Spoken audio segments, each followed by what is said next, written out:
मोदी सरकार सत्तेत आल्यापासून बोलबाला आहे तो मेट्रोचा। अर्थात मेट्रोचा जरी विचार केलेला असला तरी देशातली सर्वात मोठी वाहतूक सेवा ही रेल्वेची। या रेल्वेच्या पुढच्या कारभाराचं काय, आता पुढच्या सोयी सुविधा नेमक्या कशा असतील, एकंदरीतच रेल्वेचा प्रवास आता खरंच सुखकर होणार आहेत का, या सर्व गोष्टी उपस्थित केल्या आहेत मेट्रोमॅन ई श्रीधरन यांनी।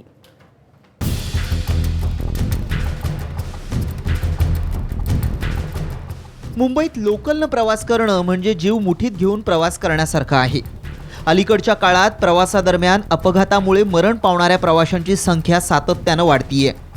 त्यातच आज घाटकोपर आणि विद्याविहार रेल्वे स्टेशन दरम्यान ट्रॅकवर काम करणाऱ्या 4 कर्मचाऱ्यांना लोकलनं धडक दिल्यामुळे त्यांचा मृत्यू झाला। ही लोकल CSTच्या दिशेनं जात होती। त्याचवेळी रेल्वे ट्रॅकवर काही कर्मचारी काम करत होते। 4 कर्मचाऱ्यांना लोकलची धडक बसली। या धडकेत गंभीर जखमी झालेल्या कर्मचाऱ्यांना तत्काळ घाटकोपरच्या राजावाडी रुग्णालयात दाखल करण्यात आलं, पण उपचारादरम्यान त्यांचा मृत्यू झाला। प्राइमरी इन्फॉर्मेशन ऐसी मिली है कि चारों लोग नासिक के रहने वाले हैं और ये रेलवे कॉन्ट्रैक्टर के पास लेबर करके काम करते थे।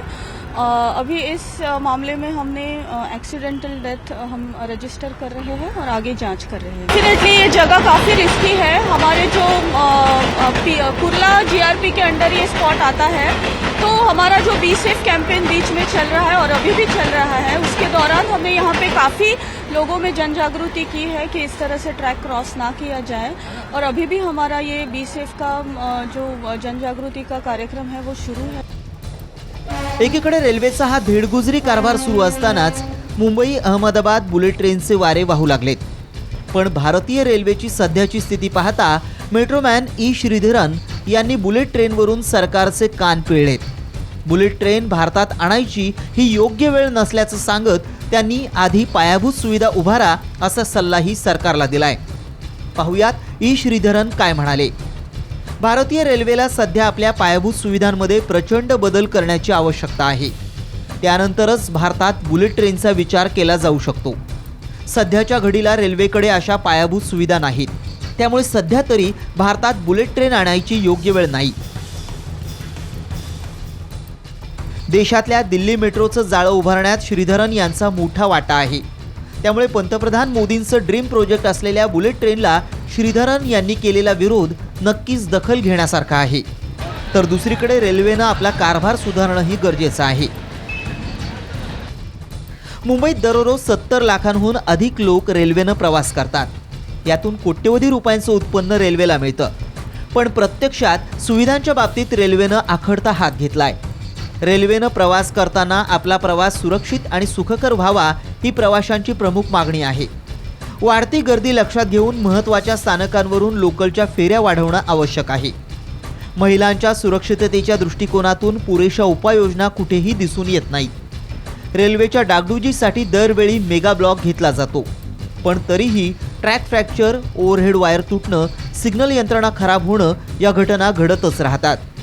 तांत्रिक बिघाडानंतर पर्यायी उपाय तात्काळ राबवणं गरजेचं आहे, पण सरसकट सर्वच गाड्यांचा खोळंबा करून प्रवाशांना रेल्वे प्रशासनाकडून वेठीस धरलं जातं। मोटरमन्स आणि रेल्वे कर्मचारी यांना त्या कारणानं सातत्यानं संपाची धमकी देत असतात। त्यांच्यावरही कडक निर्बंध लादणं आवश्यक आहे। रिटर्न तिकीट आणि लांब पल्ल्याच्या गाड्यांच्या तिकिटांबाबत रेल्वेनं सध्या तुघलकी निर्णय राबवण्याचा जो सपाटा लावलाय तोही थांबवणं आवश्यक आहे। प्रवाशांवर कोणतेही निर्णय लादण्यापूर्वी रेल्वेच्या बाबू लोकांनी प्रवाशांशी चर्चा केली तर रेल्वेशी संबंधित बरेच प्रश्न मार्गी लागू शकतात। मोदी सरकार सत्तेत आलं आणि त्यांनी अत्यंत महत्त्वाचं असं रेल्वे मंत्रालय सुरेश प्रभूंच्या हातात सोपवलं, पण प्रभू आणि त्यांचे सहकारी सोशल मीडिया व्यतिरिक्त कुठेही ॲक्टिव्ह दिसत नाहीत। उलट रेल्वेचा सध्याचा कारभार पाहून बुलेट ट्रेन आणू नका हेच सांगण्याची वेळ देशातल्या मेट्रोमॅनवर आली आहे। यातून सुरेश प्रभू आणि त्यांच्या रेल्वे प्रशासनानं काय तो बोध घ्यावा। महेश बागलसह मयुरेश कडव, साम TV, मुंबई।